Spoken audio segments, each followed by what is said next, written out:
Ayun, so good evening guys. Ngayon po ay Monday, November 4, 2024. So welcome back dito sa market natin after ng long weekends natin. Pero bakit laglag pa rin si PSE natin? So nag-loss tayo ng negative 0.1% and very bad pa rin yung galaw ng foreigners, negative 700 million. So nasa more or less 12 billion na lang yung di ba?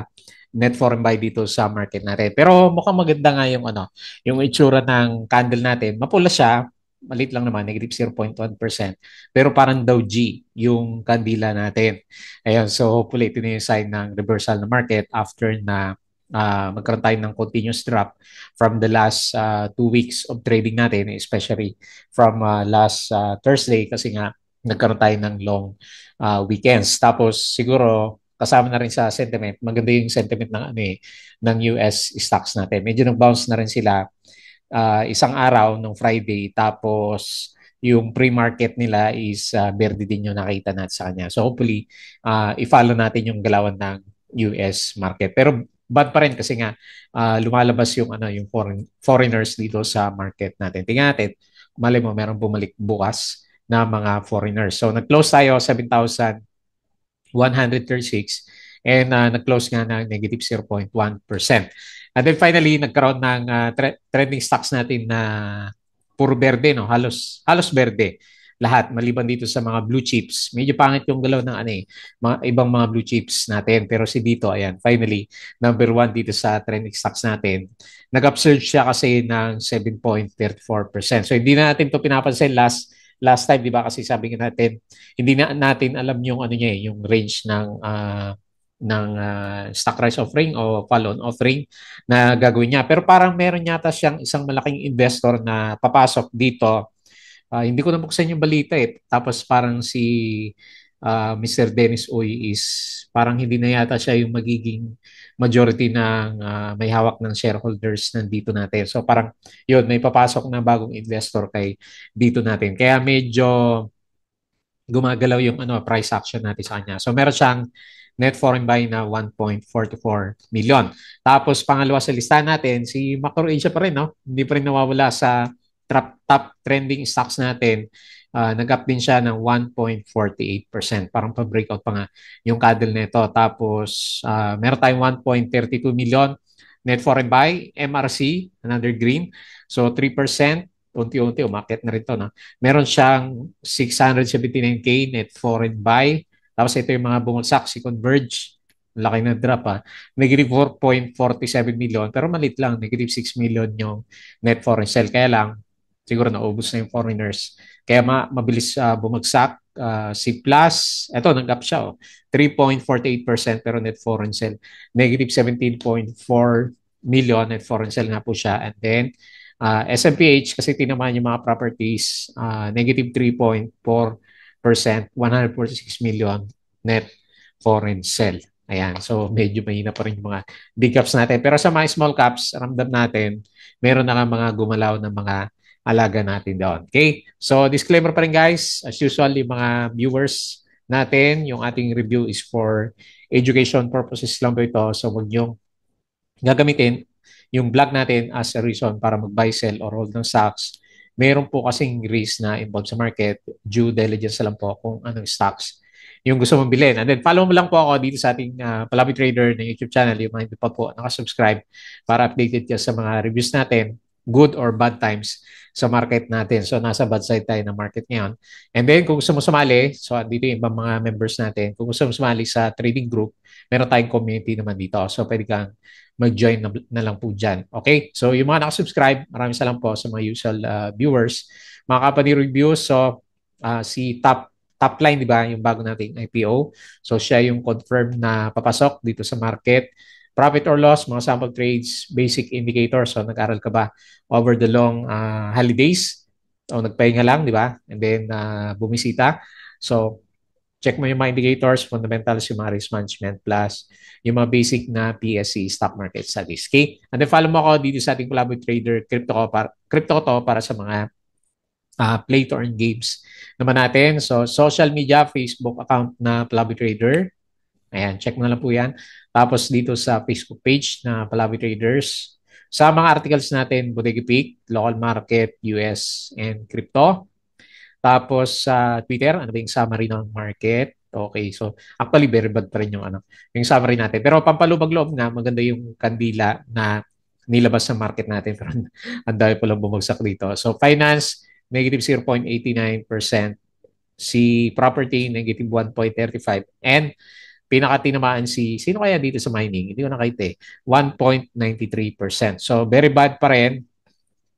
Hindi naman 1 billion, no? Pero yung bilang ko sa kanya pa 1 billion, 1 billion yung lumalabas. So ang bilang ko na lang sa kanya, more or less, nasa 12 billion na lang po yung net foreign buy dito sa market natin. Hopefully. Tapos na yan, kanina, kasi nag-Dow G, malit lang yung kandila, tapos nag-Dow G yung galawan natin. Tapos sa crypto, kung napasin nyo, nung Friday, Thursday, di ba, 72K siya, pagdating naman ng weekends, lumagapak siya, nag-66 yata yon yung pinaka-drop niya. So, nagiging volatile na siya kasi malapit na matapos yung yung election natin, di ba, November 5. So, bukas siguro, no, meron na bang bagong US President bukas or sa isang araw, meron nang mapoproclaim sa kina Harris at saka kay Donald Trump.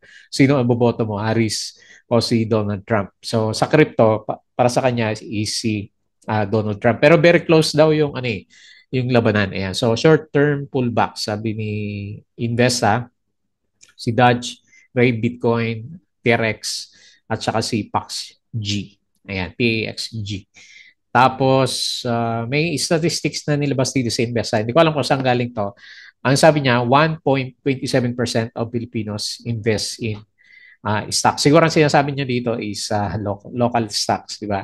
Kasi nga naman yung galaw natin sa PSE, medyo mahirap nga naman talaga kasi yung galaw na market natin is sa overall picture isang malaking sideways si PSE. So unlike sa US, di ba ngayon all-time high yung mga Nasdaq, si Dow Jones at saka actually pa-pullback na nga sila, sina S&P 500, sino pa ba yung iba na indices natin. So unlike dito sa Pilipinas, ang laking sideways kasi kaya syempre conventional, uh, hindi masyadong nag-invest yung mga Pilipino dito sa PSE market. Ayan. So, mali mo, merong ride tayo dito sa na maganda sa market natin pag na-break ulit natin yung 7,600.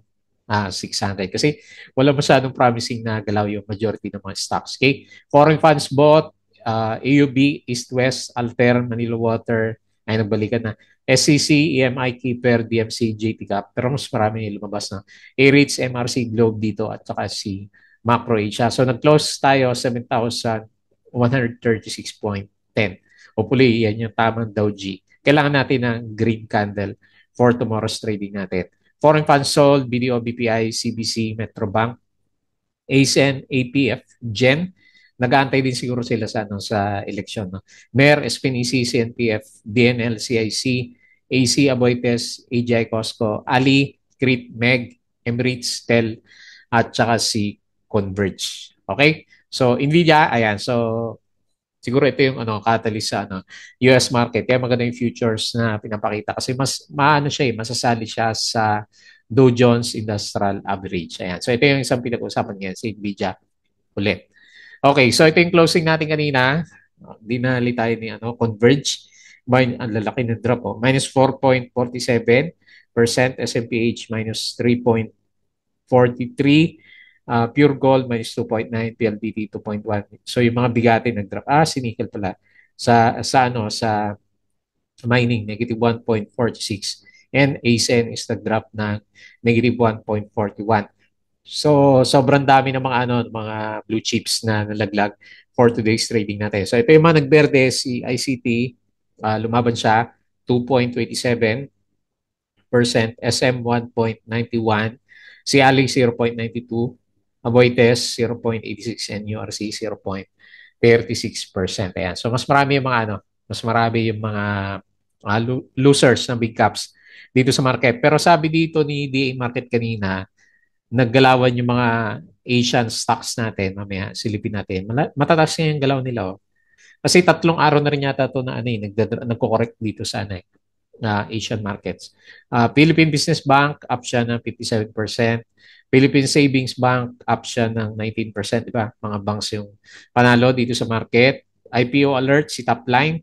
So, ayun, mumurahin siya. 0.78 pesos per share na IPO. Tapos, malit lang, 3.68 billion primary shares. So, kaya-kaya to ng mga traders natin na itulak pag natuloy yung yung IPO natin. So, Topline, abangan natin to. Kung gasolina ba to? Si top line natin, hindi ko pa nakita eh. Parang gasolina siya, no? Eh, mahina mga gasolinahan sa Pilipinas. So dito, Holdings executes a subscription framework agreement for Summit Telco. Ayan, so ito yung bagong investor na. So ang tanong, magkano to? Hindi ko nabasa eh. So subscribe up to 9 billion primary common shares in dito. Ayan, nakahanap na siya ng investor. So ang tanong na lang, magkano, di ba?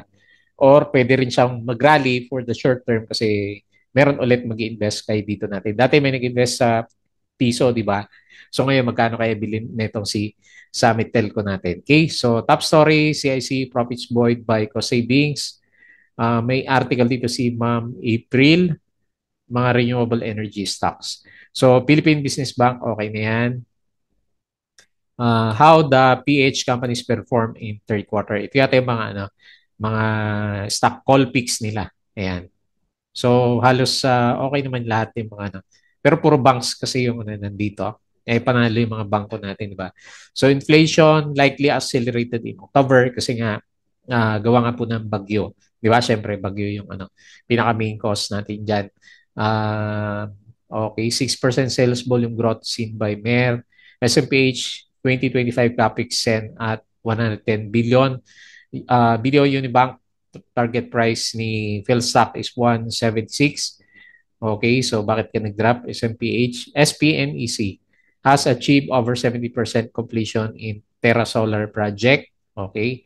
Meralco has partnered with Emperador Distiller.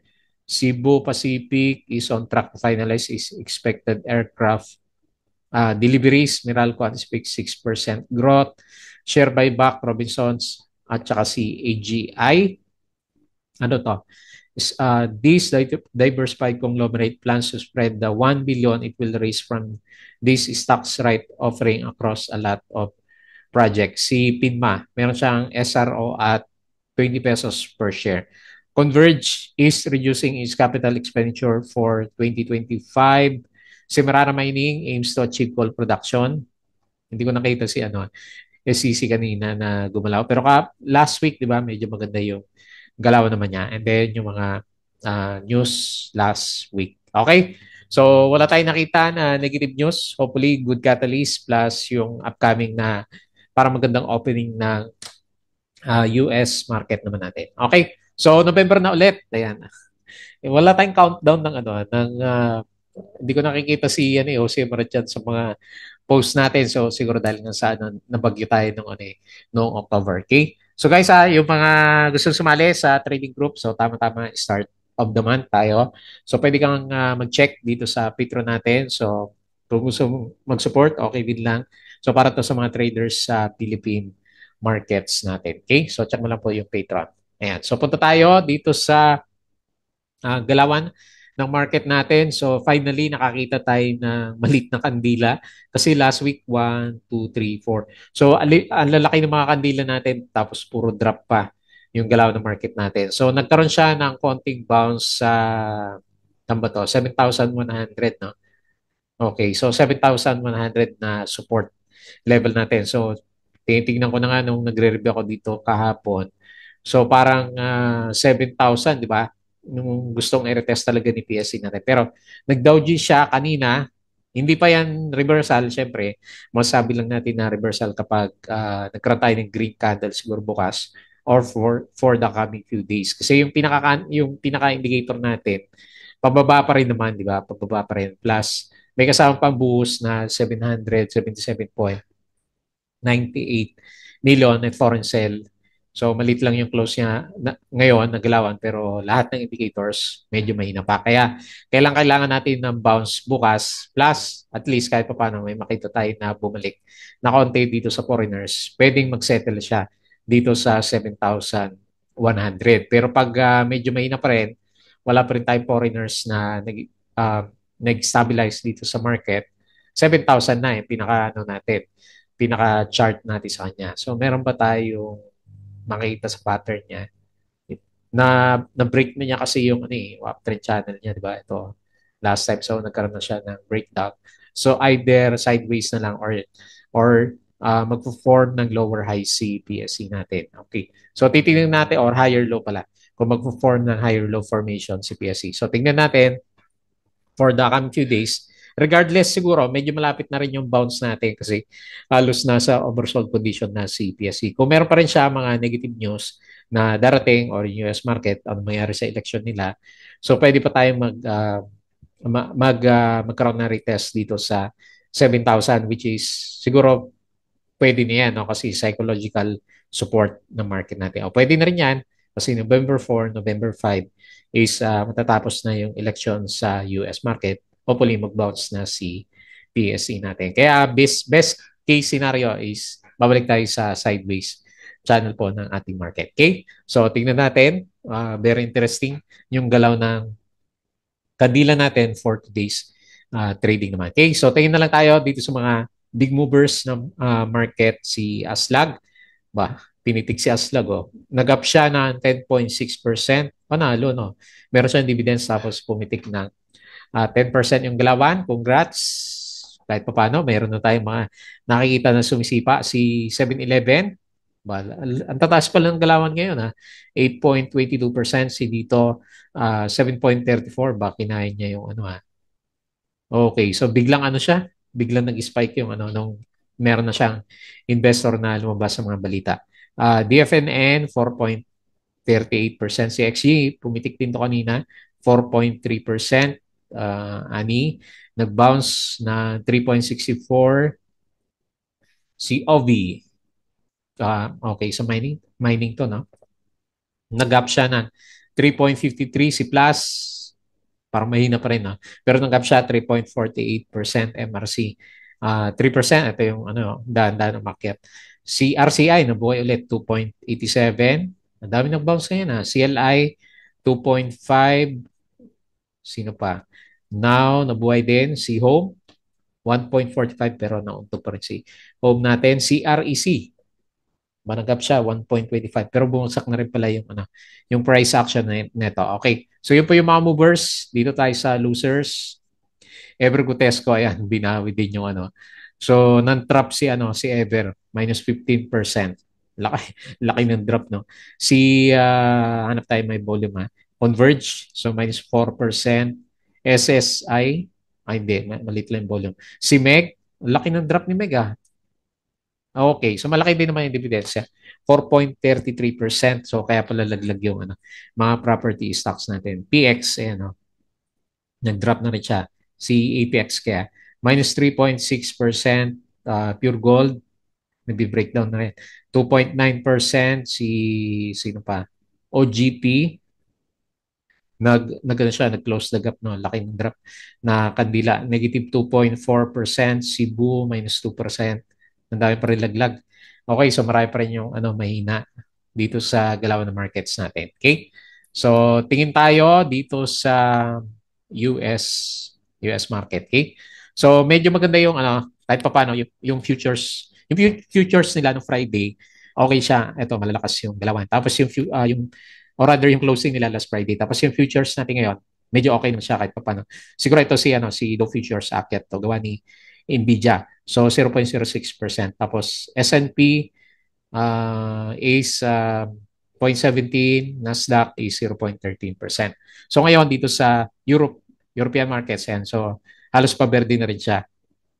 Binago na naman ni Yahoo yung ano, yung format ng kanyang finance. Ayan.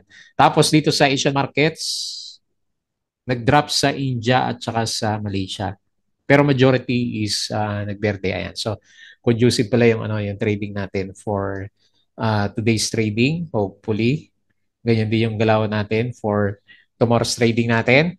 So, dito naman sa bandang crypto, ayan. So, yung mga napabilisa, ano, 72K. Ayan, nag-bounce na siya, nasa 68K na. Ayan. So, mukhang stabilize na. Sa Bitcoin, Ethereum is 2,400 and then sa BNB is 560. Ayan. So, okay din, no? Halos verde lahat ng ano, cryptos natin. Ayan. So, maganda ang pinapakita ng global markets natin. Hopefully, umabot siya hanggang bukas para sa Philippine markets naman. Kasi naiiwan tayo sa ano, galaw ng global markets. Okay. So pag-usapan natin yung ating mga trend stocks. Unahin natin si dito. So gaya ng nabasa natin kanina, so yun po yung catalyst niya. Ayan. So hindi rin ako masyadong nag-expect sa kanya na umakyat, di ba? Based doon sa mga reviews ko sa kanya kasi yung range niya is 2.5 ba o 2? 2 pesos, di ba? 2 pesos to 1.5. So, okay. So, parang ano parang lumalabas, parang parehas din siya dati, no? Dito, nung nagkaroon siya ng investor. Di ba sabi natin, 2 pesos na lang. Piso yung ano, binili ng investor na yan. Nung nagkaroon ng investor, biglang umarangkada. So, ganun din ba yung gagawin ngayon ni dito natin? Malamang, no? Ganun yung gawin niya. Ayan. So, buti nila nakahanap siya ng investor. Kasi, ang nagpapahirap sa kanya, based dun sa offering niya ng mga shares, is wala tayong alam kung magkano yung price eh. So, pero ang naging catalyst niya para mag-upsurge yung galaw niya is yung sentiment na merong mag invest pala sa kanya. So, malalaman na lang natin kung magkano yung bili ng investor natin sa kanya. So, malalaman natin yan for the coming few days. O baka meron na yon, hindi ko lang nabasa yung disclosure ng telco na mag-invest para kay dito natin. So siguro pwede nating itaas yan. No? Okay, base na lang sa technical. Ang pinaka-support natin ngayon is 1.8 tapos DOS. Siyempre, DOS na kasi 1.9 na yung closing natin sa kanya. Pero ang pinaka-best scenario sa kanya is mangyari to. Ayan, mangyari tong rally na to para naman dun sa mga medyo matagal-tagal na may hawak. Kasi since December 23, di ba? So mag-1 year na rin na downtrend si dito natin. Okay? So anyway, for the short term yung ano natin, short term, medyo maganda yung prospect niya based dito sa galaw ng action niya. Kasi malaki yan, no? 40 million yung ano yung traded value niya. So very unusual din yung investor natin sa kanya o yung mga nag-trade sa kanya. So 7.34%. Dos na lang yung ano, tignan natin. Maganda makabalik siya ulit dito sa MA 100. So 1.424 million net foreign buy. And yun po yung pinaka-catalyst natin sa kanya. Okay? So tignan natin. Mali mo mag-trending na ilang araw si dito sa listahan natin. Next, Macro Asia. Ayaw pa rin tumigil ni Mac, no? So, okay, Dow G ba yung kandila natin or nagtatry na ano, mag-breakout? So, medyo nahirapan siya, no? Pero nagtatry pa rin siya na mag-breakout. Eh, nandiyan lang naman yung, ano, yung price action niya. So, 7.8 or 8 siguro, pinaka-resistance o currently 7.8. And meron siya, buhay siya. Kasi 26 million yung ano, nag-trade, yung trading volume niya. Oh. So, malaki na rin yan. Di ba? So pwede niya ituloy yung ano yung trading channel na nire-review natin sa kanya ng matagal naman na. Ayan. So uptrend. At lumalaban siya no kasi hindi na bumabagsak ng ano RSI 50. So babounce siya kagad kapag nandito sa RSI 60 level. Tapos malit man at least may nagtutulak 1.32 million na net foreign buy sa kanya. So 1.48% kailang medyo malapit na siya mag-breakout, di ba? So, ang titignan ko naman sa kanya, kapag natuloy yung breakout natin is 8, no? 8. Yung babantayan natin kay Macro Ayan. Bullish pa rin yun, yung pinakabuong picture niya. Okay? So, very good. Next, MRC. Ito din, sa din si MRC. Ang nagugustuhan naman natin sa kanya is yung ating net rather yung traded volume niya din kasi hindi siya bumababa ng 30 million eh no may mga 30 million na volume siya. So tinutulak siya kung maganda siguro yung galaw natin for the coming few days. Baka this week kaya na niya i-break yung piso. Kasi 1.1 kasi piso pala siya ngayon na 1.1 na resistance natin sa kanya. So nag-up siya 3%. Meron tayong 679k net foreign buy. Okay, pwede pa ba si ano? MRC. Ayan. So, sa nakikita ko sa galaw niya is, meron nandyan sila eh. Hindi lumalabas, di ba? Wala tayong makita na malaking solid na red candle, parang ganito na galawan last time sa kanya na sunod-sunod. Nagbabounce siya eh kapag nagkakaroon siya ng pullback. Ayan. So, nag-form siya ng Actually, parang may flag formation siya dito, no? Ascending triangle formation. Okay? So, very good din yung galaw. Ito, medyo mahina. Si Converge, another breakdown candle, no? Para i-converge natin. So, medyo obvious na yung ano, breakdown. Fibonacci na ba natin to? Pwede ba? Okay. O, mali yung support. Taglit. Adjust natin to. Okay, pwede, no? Okay, so next support natin sa kanya is bearish ngayon si ano, si Converge natin. 15 na. Yung pinaka next support. Pag na-break pa yan, pupunta tayo dito sa ano, 13.9. Kasi MA100 yung last na malakas na bounce niya. Ayan. So, correction na talaga si ano, Converge natin. And medyo malapit na rin siyang magkaroon ng oversold condition. So, parang PSC din yung galaw ni, ano, ni Converge natin. Kaya lang, mas malala to kasi nag-drop siya. And nag-Dow GC, ano, si Philippine Stock Exchange Index natin. Okay? So, walang catalyst si Converge. Negative 4.47% and 6.47 million net foreign sell. Ayan. So, medyo may tendency nga na umabot dito sa ano, oversold condition. So, kung medyo hindi niya kaya yan, 15. 15 yung abang natin na support ni Converge. Siguro naman kapag nag-bounce si PSE bukas, mag-Dow G na rin si ano, Converge kasi malapit na siya dito sa oversold condition natin. Okay? Next, SMPH. So marami sa mga properties natin nag-drop, di ba? Si Meg, si Robinson ba? Nag-drop din ba si ano? Robinson, medyo nag-bounce. Si Ali, oh, halos mag-breakdown din si ano si Ali natin. So medyo pangit yung galaw ng mga properties. Okay, tingnan natin kung yan na ba yung Dow G niya. Pero bukas natin malalaman niya kung meron siyang ilalabas na green candle for tomorrow's trading. Kala ko ito na rin eh, yung bounce niya dito. Kasi pangatlong araw na ano siya, na nag-bounce dito sa MA100 pero wala. Mahina pa rin yung ano yung talbog ni SMPH and bumabagsak pa rin siya. So nawawala pa yung mga ano niya, yung mga drawing natin, mga trend lines, hindi mo siya pwedeng iguhit kasi nagkaroon ng mga breakdown ng price action. So papunta na rin sa oversold condition po si SMPH. Lakas ng labas ng foreigner. So 146 million na foreign sale and 3.43% na loss for today's trading natin. And then lastly, si Plus. So nagkaroon siya ng breakout. Hopefully good news. 260 million yung volume. Ang laki ng trading volume ni Plus, no, kumpara sa ibang mga big caps natin. So 20.8 closing, 3.48%. Kailang net foreign sale tayo ng 17 million. So tingnan natin bukas kung tamang breakout na lang siya o nauntog yung galaw natin dito kay Plus. Ayan. So maganda makita mag-close to ng 21.3 bukas naman. Ayan. So ascending triangle o may wedge formation, may diamond formation. Ito si Plus natin pero base sa RSI niya okay na siya. Ayan. Tapos pa-recover na yung pinaka-itsura ng MACD formation natin. Ayan. Hopefully, kasama na rin sa pag-bounce ng market mamaya o bukas itong C plus natin. Okay din yung close niya, 3.48%. Kaya lang ito yung bad 70 million net foreign sell. Okay lang yan, basta bukas babalik yung ilang million na net foreign buy natin sa kanya. Okay? So, yun lang muna yung ating review dito sa market. Ayan. So, after a long holidays, so finally, binigyan tayo ng isang magandang although pangit pa rin yan, syempre red tapos net foreign sell. Pero medyo okay na yan kasi maliit yung candle and then meron siyang pagka Dow G.